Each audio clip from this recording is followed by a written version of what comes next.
Ljudski rod na ovoj planeti nekako su uvijek pratili virusi. Oni nas nikako ne puštaju čak ni u ovom savremenom svetu, gdje su pojavom računara nastale računarske virusne štetočine koje nas također prate u stopu. Izgleda da jedni bez drugih ne možemo, ni u biološkom, ni u digitalnom svetu. Dva potpuno različita entiteta, ali sa sličnim ili istim manifestacijama.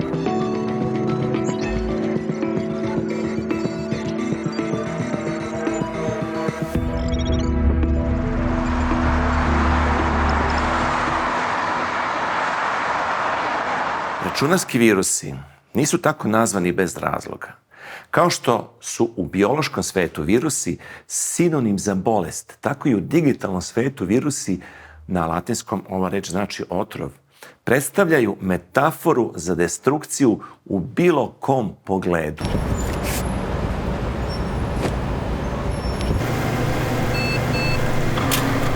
Postoji veliki broj analiza u stručnim i novinskim člancima kod nas i u svetu u vezi sa sličnostima i različitostima biološkog i računarskog sveta virusa.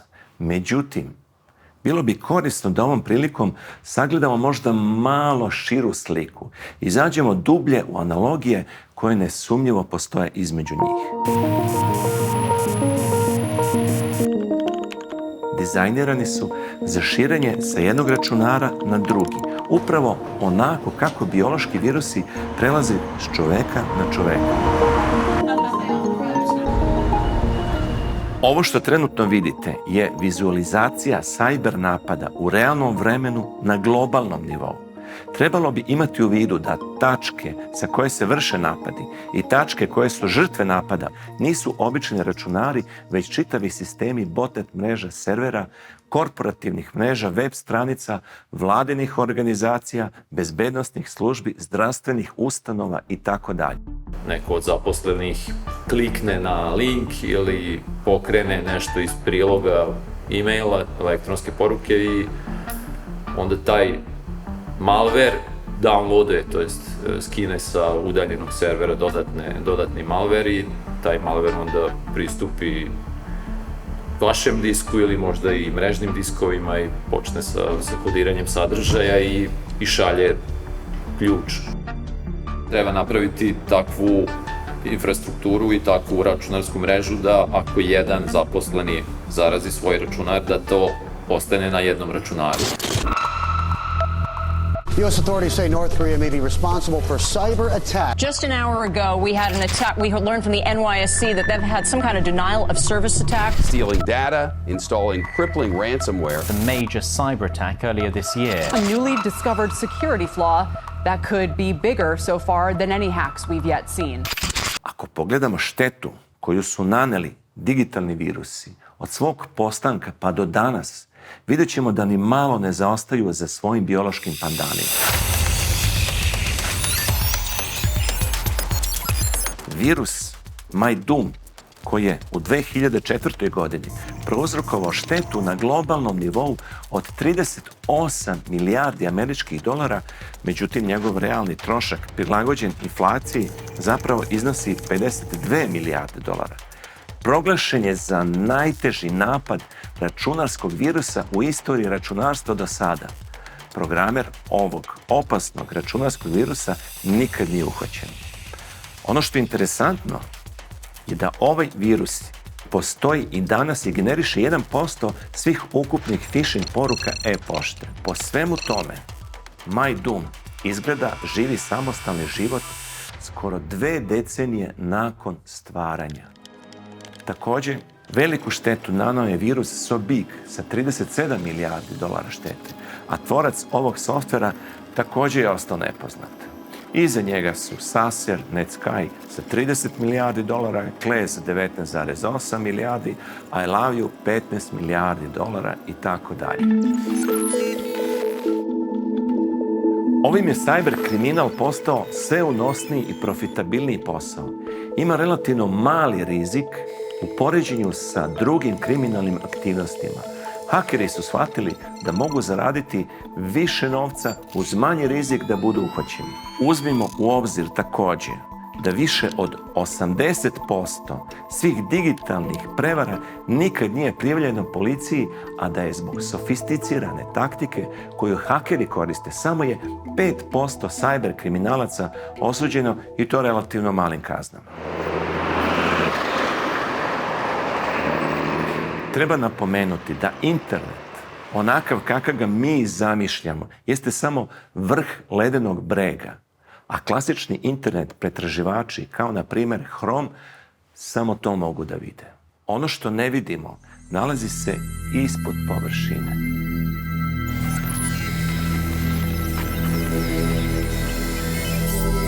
Duboka mreža, Deep Web, ona nije indeksirana, standardni internet pretraživači joj ne mogu pristupiti. Procenjuje se da je čak 5000 puta veća od površinske mreže, a raste brzinom koja prkosi kvantifikaciju.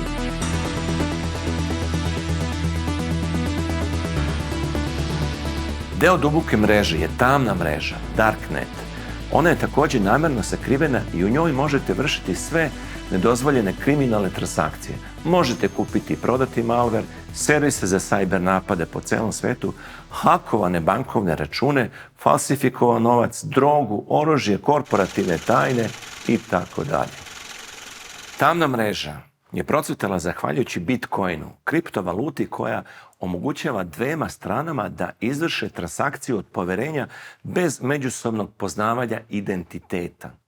Bitcoin je bio glavni faktor u rastu tamne mreže, a s druge strane tamna mreža je bila veliki faktor rasta Bitcoina. Steve Morgan, glavni urednik Cyber Security Ventures, vodećeg svetskog istraživačkog portala za cyber ekonomiju, izneo je zabrinjavajući podatak. Kada bismo kibernetički kriminal, za koji se predviđa da će naneti štetu u ukupnom iznosu od 6 biliona američkih dolara u 2021. godini, poredio sa ekonomski najjačim zemljama sveta, bio bi rangiran na 3. mestu odmah iza SAD-a i Kine. The next pandemic, the exposure that looks like a virus is cyber related because it has no geographic or time bound to it.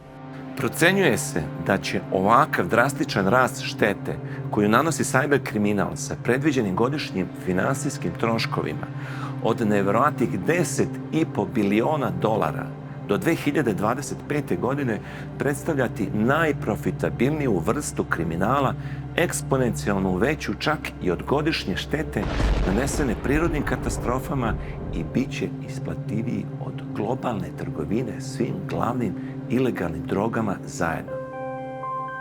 Iako su programski kodovi i algoritmi svih dosadašnjih malvera manje više poznati, u cyber prostoru od početka ovog milenijuma plivaju raznorazne računarske bube koje su se otrgle od svojih tvoraca i dobile svoj sopstveni život.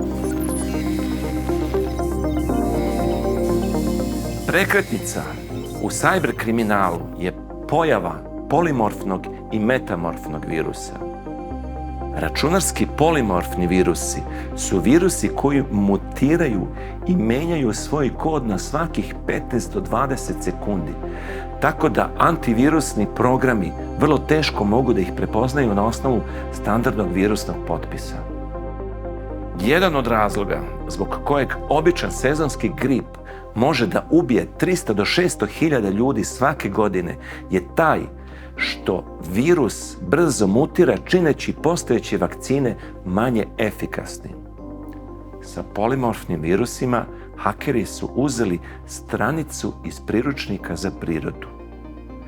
Zamislite pretnju koja se može prilagoditi svakom obliku odbrane, pretnju koja se neprestano menja kako bi se izbjeglo otkrivanje, pretnju koja je neumoljiva. Ovo je surova stvarnost onog što polimorfni virus predstavlja za vaše računarske sisteme i lične podatke. Istraživanje objavljeno prošle godine pokazalo je da je zapanjujućih 97% analiziranih virusa imalo polimorfna svojstva. Ono što je zabrinjavajuće je da ovaj virus ima evolutivne karakteristike. A šta je evolucija primijenjena u virtualnom svetu? Pa logično, vrsta grupne inteligencije.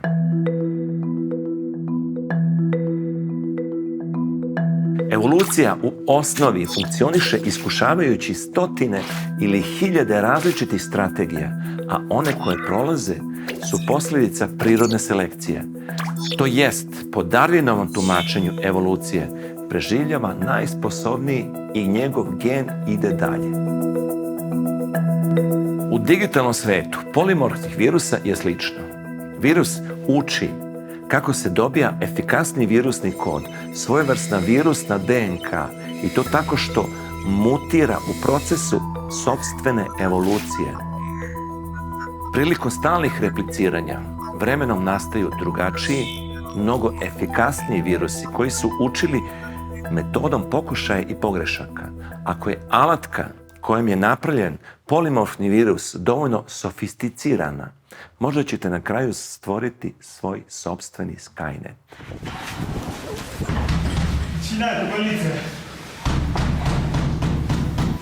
Evropska bezbednostna agencija Europol je 27. januara 2021. godine objavila da je otkrivena i srušena mreža, kako oni kažu, jednog od najpoznatijeg polimorfnog virusa na svetu, emoteta.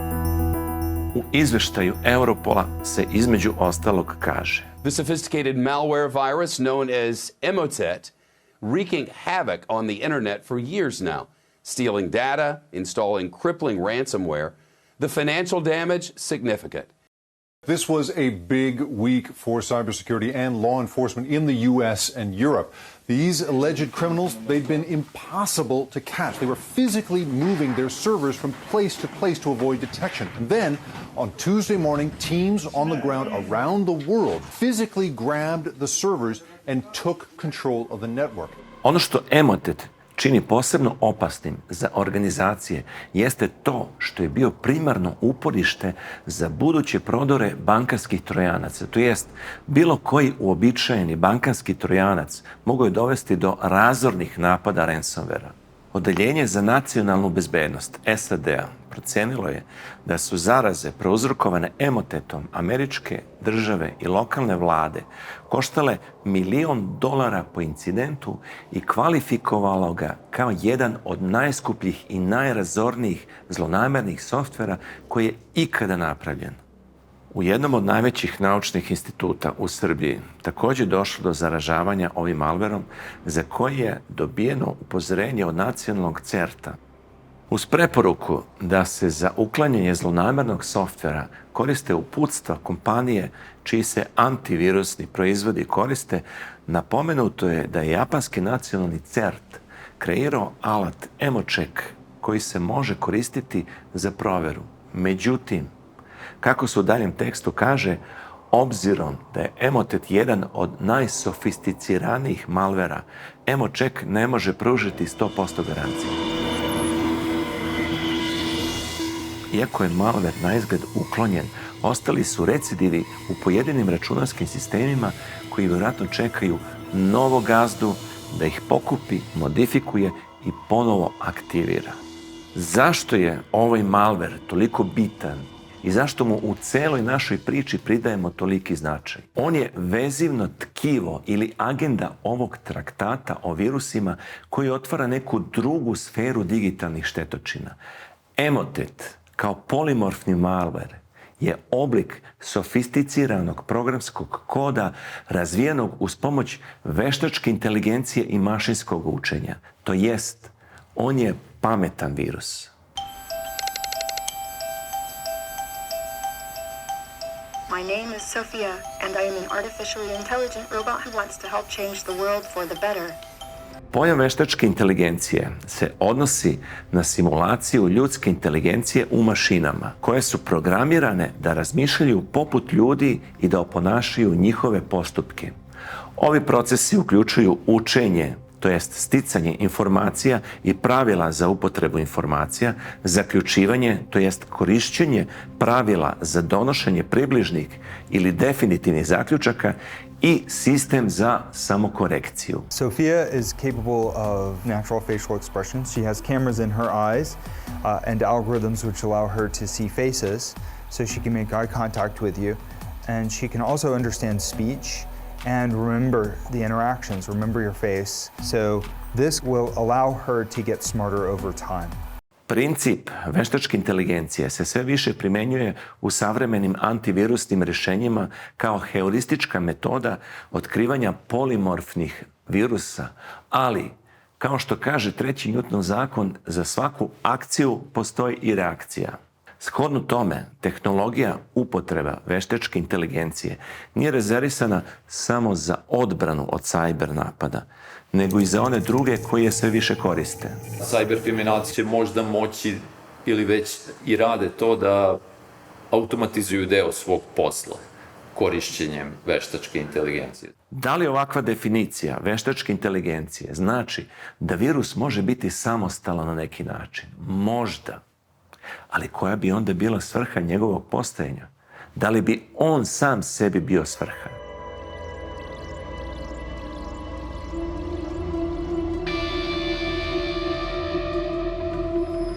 Mankind dies with us.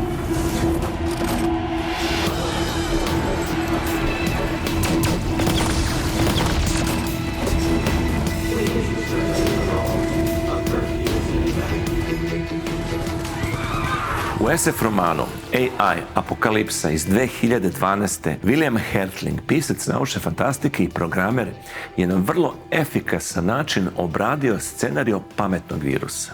U knjizi ruski student stvara računarski virus koji koristi napredne evolucione algoritme kako bi izbegao otkrivanje.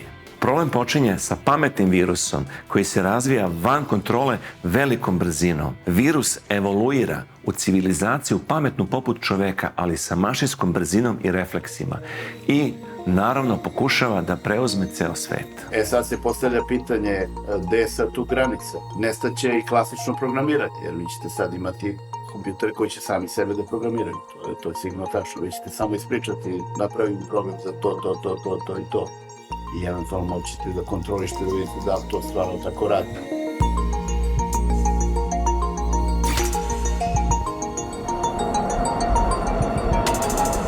U tom kontekstu je interesantno apokaliptično predviđanje Diogo Beltrana iz 2014. godine, asistenta za razvoj u Briki softverskoj kompaniji.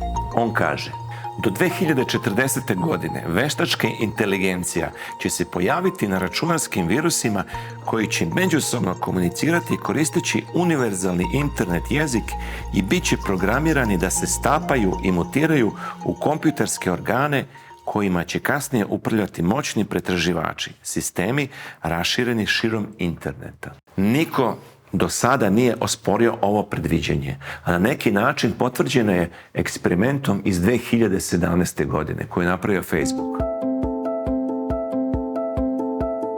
Zadatak tog eksperimenta bio je da dva chatbota, nastala tehnologijom veštačke inteligencije, uspostave međusobnu komunikaciju. To je ostvareno. Ali prilikom komunikacije oni su uspjeli da razviju sopstveni jezik razumljiv jedino njima. Zbog mogućih nepoželjnih implikacija ovakve komunikacije eksperiment je prekinut. A jedan profesor robotike je izjavio da ukoliko se slična tehnologija ubrizga u vojne robote, posljedice bi mogle biti smrtonosne. Ona optimizuje da nađe najbolje rešenje za ono što je učeno da uradi. Ako je u tom smislu čovek smetnja, onda, a nema kodovanu etiku, savest ili slično, onda nema te funkcionalnosti. Tako da pretpostavka problema za veštačku inteligenciju treba jasno definisati šta ona sme, a šta ne sme, šta nije prihvatljivo kao rešenje. Jer ona će optimizovati ka cilju i koristiti sva moguća sredstva, osim ukoliko se ne kaže eksplicitno da neka od tih nisu moguće. Chatbot inače predstavlja algoritam programsku skriptu koja korisnicima raznih vrsta usluga pruža mogućnost komunikacije i interakcije bez angažovanja ljudskog faktora. Nekako se čini da ono što je bila naučna fantastika pre samo 10 godina, sada polako prelazi u dramu ili horor.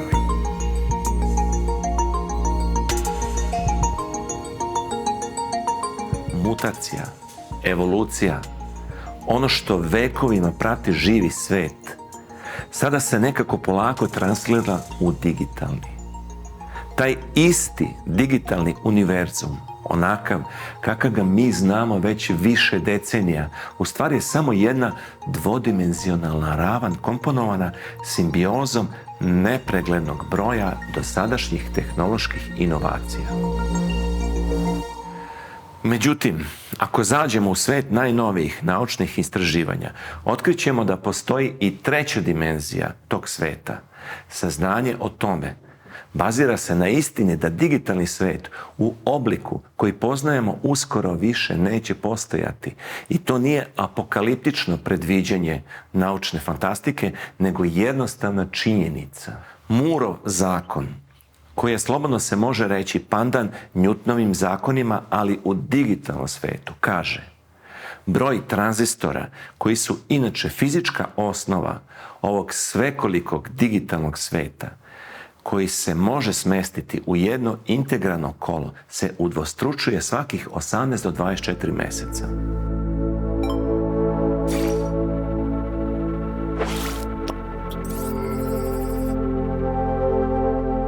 Samo poređenje radi da su najveće brzine postignute putničkim automobilima napredovali istim tempom, sada bismo vozili putevima brzinom od 11 milijardi kilometara na sat.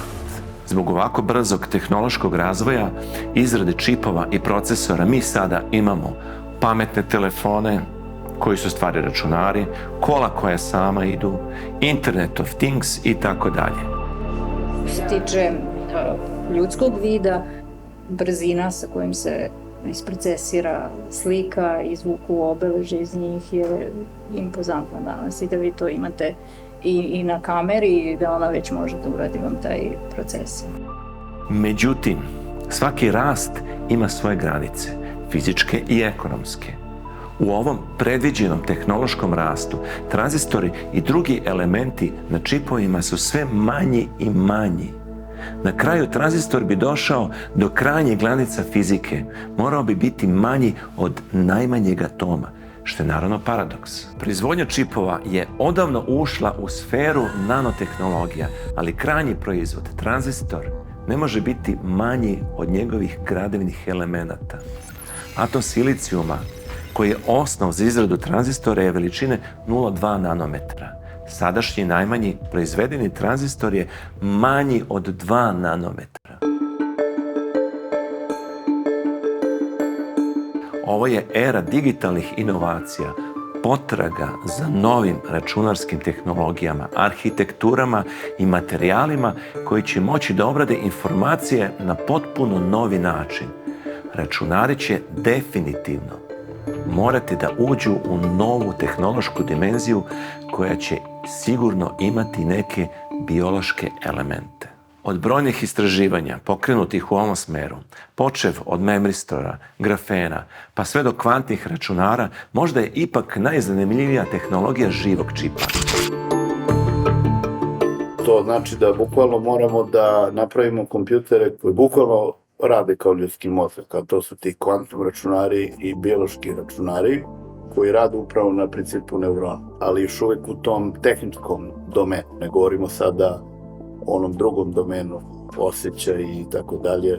Kao što znate, mi u stvari koristimo svakodnevno možda 15-20% mozga i jedna strana nam je potpuno vezana za osjećanja i sećanja i to još uvek ne znamo kako radi.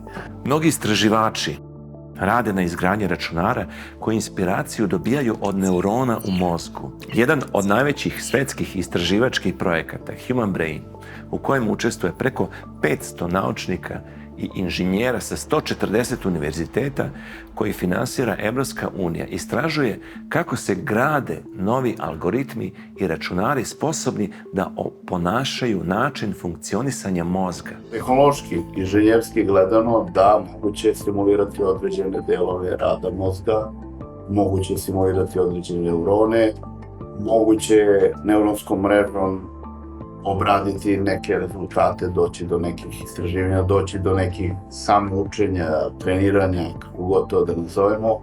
Ali da li je moguće u ovom trenutku u potpunosti zameniti ljudski mozak, moj odgovor bi bio ne. Ja mislim da oni zaista rade digitalni mozak, ali na kojem principu? Oni žele iskopirati načinu, geometriju i postavke ovog našeg mozga, ne ulazeći u to kako je ono nastalo. Međutim, neki istraživači idu još dalje. What we are working with is far beyond the reach of Moore's law. Indeed, silicon-based technologies will be powerful for decades to come. However, they are outclassed and easily outmatched by a superprocessor millions of years in the making and orders of magnitude more advanced. The neuron. Konica je prva kompanija posvećena izgradnji računara pomoću živih neurona. More than 86 billion tiny connected computers inside every human brain. Osnivač ove kompanije i naučni saradnik Imperial College-a iz Londona, Oshiro Agabe, kaže: zastupamo radikalno gledište, da zapravo možete računati sa stvarnim biološkim neuronima i da je on u stvari materijal ili komponenta za upotrebu u konkretnim proizvodima ili uređajima. Cilj nam je da iskoristimo sirovu biološku osnovu inteligencije. I dalje smo uvereni, kako on kaže, da se bilo koja napredna tehnologija ne može razlikovati od prirode, jer biologija je u stvari tehnologija. Jedina neka razlika između neuronskih mreža i nekog klasičnog mašinskog učenja je što je ona mnogo ekspresivnija, može da radi sa sirovijim podacima, da nam izvuče, da vi imate direktno sliku na ulazu koju procesirate, dok klasično mašinsko učenje smo trebali prvo nešto da mi procesiramo pa da serviramo to dalje mašinskom učenju.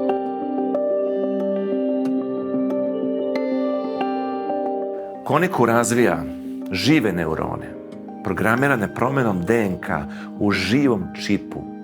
Rezultat može biti biološki procesor koji bi omogućavao uređajima da osete svetlost, zvuk, dodir, miris, ukus, ne preko klasičnih elektronskih senzora, nego onako kako to osjećaju ljudi i životinje.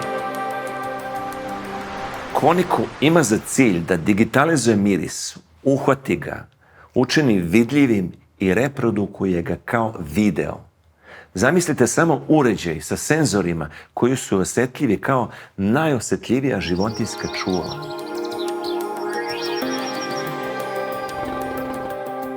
How about a walk from your car to an aircraft in a major airport without stopping for security? Not once. Roadside bombs detected from several kilometers away. Cancer from simply smelling the skin years before it manifests. Bees know the best fruit before the farmer does. Now so do we. Ne postoje silicijumski uređaji koji nam mogu pružiti nivo osjetljivosti koje nalazimo u biologiji. Kakva je budućnost? Konica čip bi imao sljedeće sposobnosti. 500 neurona može pokretati automobil bez vozača. 10.000 neurona omogućava obradu slike u realnom vremenu na nivou ljudskog oka. 100.000 neurona omogućava robotiku sa više senzornih ulaza. 1.000.000 neurona će nam dati računar koji može da misli svojom glavom. Postoji i drugi, možda akutni problem u digitalnom svetu, a to je da količina ukupno proizvedenih digitalnih podataka na globalnom nivou već dugo nadmašuje kapacitet dostupne memorije. Još 2007. godine se pojavio ovaj alarmantni naslov kriza kapaciteta. Centri podataka, odnosno data centri, ostaju bez prostora i preopterećuju energetski sistem. Možemo slobodno reći da će analogno Mooreovom zakonu, koji postaje deplasiran zbog fizičkih zakonitosti i neisplativosti, eksponencijalni rast proizvedenih informacija u celom svetu u narednim godinama potpuno prevazići proizvedenu količinu medija za čuvanje podataka. Potrebno je naći apsolutno novo i radikalno rešenje za problem skladištenja podataka. Velika većina podataka danas se čuva na magnetnim i optičkim medijima, čvrsti i flash diskovi, trake, CD, DVD, cloud sistemi. A ovi poslednji nisu ništa drugo do skup svih navedenih medija smeštenih u jedan ili više data centara. Digitalni mediji, kao i tehnologija njihovog čuvanja, imaju svoje nedostatke. Pouzdanost, uopšte gledano, vek trajanja svih navedenih medija nije duži od 10 do 20 godina. Gustina podataka je ograničena tehnologijom samih medija za skladištenje podataka. 3 velike kompanije, Amazon, Google, Facebook, imaju sopstvene velike data centre kako u SAD-u, tako i u drugim zemljama širom sveta. Zvanično, Google ima 15 centara podataka, Amazon 14 i Facebook 12. Njihova ukupna površina iznosi 15 miliona kvadratnih metara prostora. Tu se javlja i problem sve veće potrošnje električne energije, koja bi morala da namiri ove tehnološke gigante. Daljim širenjem data centara dobit ćemo izgleda čitave gradove samo za čuvanje informacija. A sada, uključite malo maštu i pokušajte da zamislite da u nekim mediji veličine epruvete mogu stati svi filmovi koji su ikad snimljeni u svetu. To je sintetička DNK. U našem telu postoji preko 37 biliona ćelija, od kojih svaka sadrži kopiju naše celokupne DNK. Ako znamo da ljudski genom sadrži podatke koji bi prevedeni u digitalni jezik iznosili oko 750 megabajta, onda je jasno da bi se u DNK čoveka moglo smestiti 37 biliona puta 750 megabajta. To je, morate priznati, ogromna količina informacija. Kao primjer toga možemo navesti otkriće najstarije prirodne mumije na evropskom tlu, Ozija, takozvanog gledanog čoveka. Živeo je previše od 5000 godina i analizom njegove DNK je pročitano da je bio intolerantan na laktozu, da danas ima 19 živih genetskih rođaka u Tirolu u Austriji, kao i još mnogo toga. Da je Ozzy sa sobom nosio čvrst disk, verovatno ga ne bismo mogli pročitati ni 20 godina nakon njegove smrti, a kamoli posle 5000 godina. Dajna Zelinski, vodeći svetski bioinformatičar, smatra da je poenta u tome da imamo veće šanse da povratimo informacije od drevnog čoveka nego sa starog telefona. Svaki novi format skladištenja podataka zahteva novi način čitanja, ali ćemo DNK informacije uvek moći da čitamo. Očekuju na verovatno budućnosti da će i neki biološki procesi biti integrisani sa računarstvom, kao što imate sada razvoj za DNK storage, što znači da će se informacije skladištiti u DNK sekvencama. Mislim da će biti ne linearno, nego eksponencijalno u vezi razvoja i skladištenja podataka, i skladištenja drugim medijima, i obrada podataka, i unapređenje algoritama. Tradicionalne digitalne podatke skladištimo u binarnom obliku 1 i 0. Molekuli DNK se sastoji od 4 osnovne baze: adenin, citozin, guanin, timin, ACGT. Da bismo transponovali, kako bi se reklo muzičarskim rečnikom, binarni kod u DNK kod, potrebna su sledeća pravila. 0, 0 becomes A, 0, 1 becomes G, 1, 0 becomes C, and 1, 1 becomes T. Twist Bioscience then writes the sequence of DNA. Jednom kada to ustanovimo, možemo kodirati podatke u sintetičku DNK. We are producing a lot more data than we're capable of storing today. We think that to put a dent on the problem, we need a radical new solution. And so we're looking at DNA as one such solution. U julu 2016. godine istraživači iz Microsofta i Univerziteta u Washingtonu demonstrirali su prvi potpuno automatizovani sistem za skladištenje i preuzimanje podataka u sintetičkoj DNK.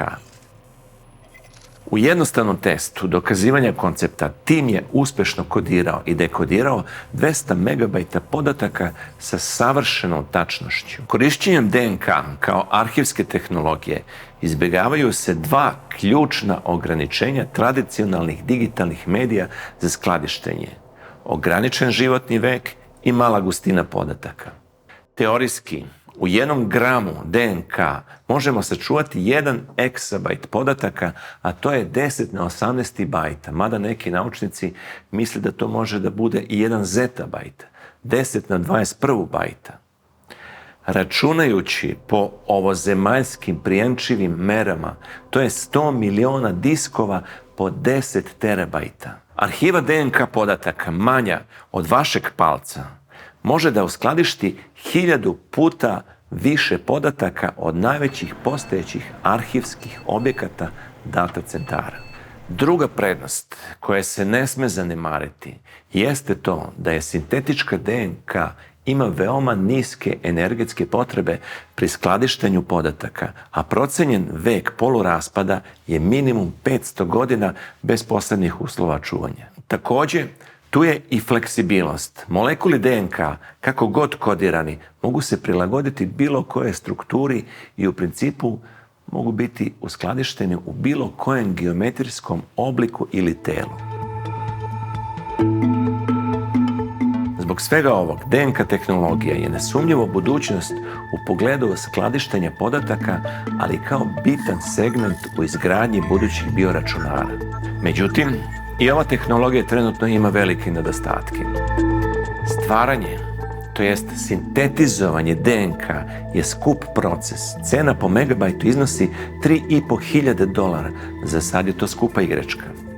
To je i dalje skupa tehnologija. Pojeftinilo je dosta sa stanovišta sekvenciranja genoma. Mi smo sa onih nekih početnih vrlo visokih cena spali na ispod $1,000 i $100. Ipak, ovo moramo posmatrati u širem istorijskom kontekstu. Prvi čvrsti disk koji je napravio IBM 1956. godine mogao je da uskladišti 5 megabajta po ceni od $10.000 po megabajtu, a uz to je bio težak preko 1 tone. Here is a data processing machine that is beautifully designed, a machine whose compact integrated construction makes possible a multitude of operations. Mi sigurno nećemo čekati 60 godina da se desi DNK boom, jer se nauka sada u saradnji sa biotehnologijom mnogo brže razvija. Da bismo zaokružili podatke o brojkama, pogledajmo statističku predikciju koja nam govori da bi 2500 eksabajta podataka, što bi bila ukupna količina proizvedenih podataka u svetu u 2021. godini smeštena u formu DNK, mogla da stane u bocu od 5 litara i to samo do pola punu.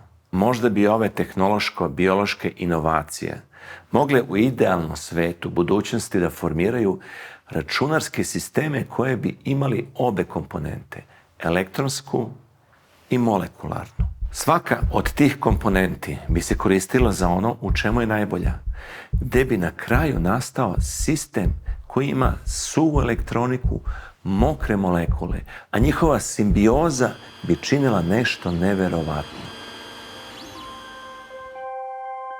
Američki nacionalni institut za standarde i tehnologiju u saradnji sa J. Craig Venture institutom, kao i tehnološkim institutom iz Massachusettsa, je 29.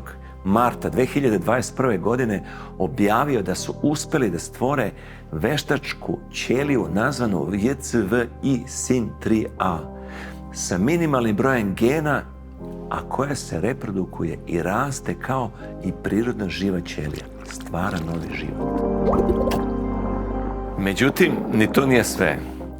Dr. Tobias Erb, mikrobiolog i vodeći istraživač sa Max Planck instituta, kaže da bi bilo zanimljivo razrađivanje načina dodavanje evolucije sintetičkim ćelijama. On kaže, kao inženjeri ne možemo da izgradimo savršenu sintetičku živu ćeliju. Moramo da izgradimo sistem za samokorekciju koji postaje bolji kako se ono razvija. Da li to znači da bismo u dogledno vreme mogli imati ovakvu sintetičku živu ćeliju sa svim evolutivnim karakteristikama?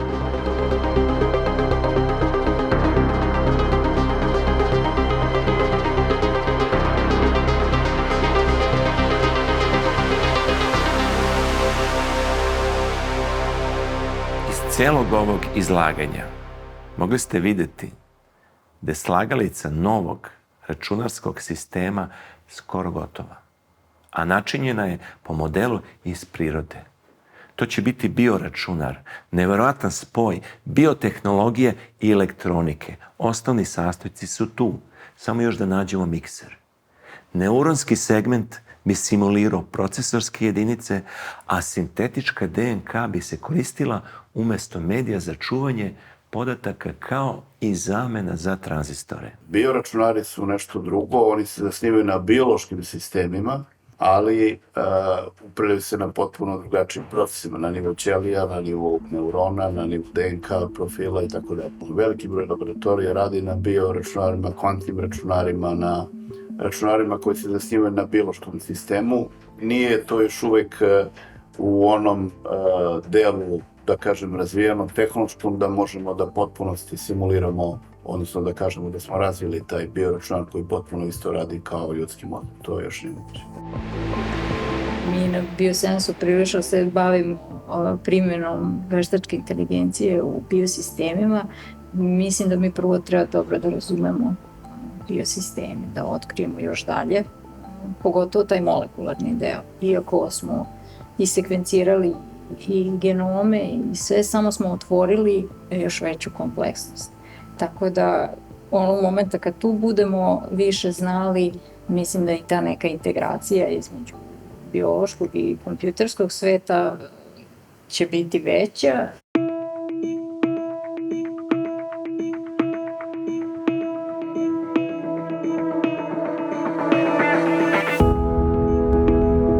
Ovde, na mestu bliskog susreta dva univerzuma, biološkog i digitalnog, i simbioze do koje, kao što smo vidjeli, već dolazi, nastaje treća dimenzija virtualnog sveta virusa, a možda čak i ne samo virusa. Tu su DNK molekuli, neuroni, svi gradivni elementi novog bioračunara koji će neminovno biti faktor izgradnje novog virusnog kiborga. Ali očekivani zaključak o tome šta će taj susret doneti izostaje.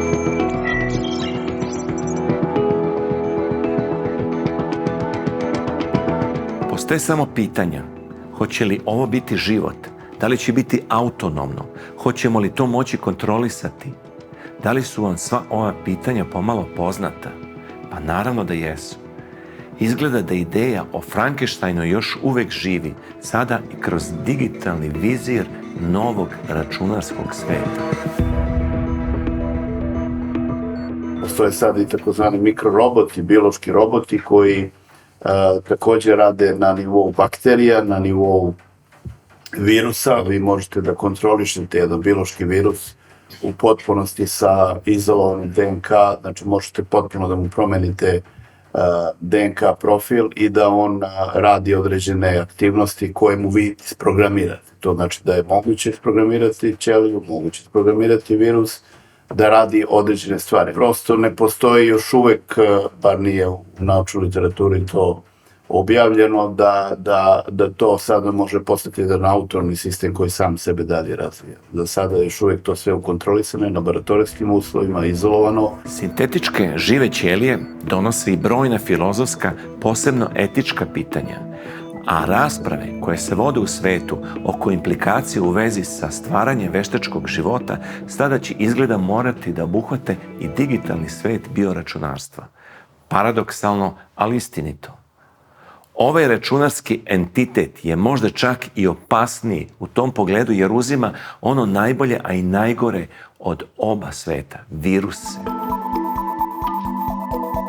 Da li bi hakerski magovi koji su digitalnim virusima napravili toliku štetu u svetskoj ekonomskoj sferi mogli da naprave neku katastrofu u biološkom svetu, kao što to nama radi COVID-19? Taj prelazak iz sajbera u fizički prostor je moguć. Ako to uzmemo u obzir, onda nije nemoguće i da se napravi napredni malver koji pravi štetu u fizičkom prostoru. U prilog tome ide i izjava Janiv Erliha, bioinformatičara koji je radio sa Dejnom Zelinski na već pomenutom projektu skladištenja podataka u sintetičku DNK. On kaže, želeli smo da kodiramo zip bomb virus jer smo mislili da bi dodavanje računarskog virusa u DNK bila odlična zabava. Baš se lepo zabavljaju. Ako su poznati algoritmi za pretvaranje biološkog koda u digitalni i obratno, može se očekivati da neće biti prepreka u građenju dovoljno sofisticiranog programskog koda koji stvara virus sposoban da deluje na oba sveta, računarski i biološki. Ako virusi su malveri koji kvare elektroničke programe, a oni su povezani sa biologijom, pa ja mislim da se odgovor nameće sam po sebi. Pa ako biologija postaje integralni dio računala, kao neki nosač ili tako dalje, a u isto vrijeme, ako tehnologija postaje isto tako ovisna o nekakvoj podlozi biološkoj i oni su u sprezi, ja mislim da ovo što sad zovemo računalnim virusima, da će utjecati na te spojeve. Da li bi u tom slučaju bio dovoljan jedan arhitekta da pokrije obe oblasti, programer ili biolog? Ili bi možda efekat bio bolji kada bi se oni udružili? Već postoje napori da se na neki način našoj DNK pristupi kao kompjuteru i da se na neki način ju se hakira ili nanovo napravi kroz te razne vidove sintetičke biologije. Biologija se unapređuje u sintetiku, sintetika se spaja u biologiju. Upravo izloženost tim računalnim programima ako čovjek sam postane računalo, mi danas imamo kakvu takvu zaštitu. To je ova naša koža. Kao mi smo unutra, ostalo je vani pa nam tu kroz nos uđu bakterije i virusi pa smo kao prehlađeni. Ali šta će biti kad neće biti te granice? Kad sve što je vani će biti unutra i sve što je unutra vani, a pritom govorim i o informacijama. Znači kad neće biti granice između nas i svih informacija na svijetu, a da ne pričamo o štetnim programima. I u više pravaca, s jedne strane imamo te biološke kompjutere koji se razvijaju, s druge strane imamo algoritme veštačke inteligencije koji se razvijaju. Ako tako posmatramo proces, odgovor je da, to će biti vrlo brzo moguće. Da li je baš sve tako crno i mogu li u stvari ovakve paralele voditi ka tome da medicina i kibernetika sarađuju na polju zajedničkih pretnji?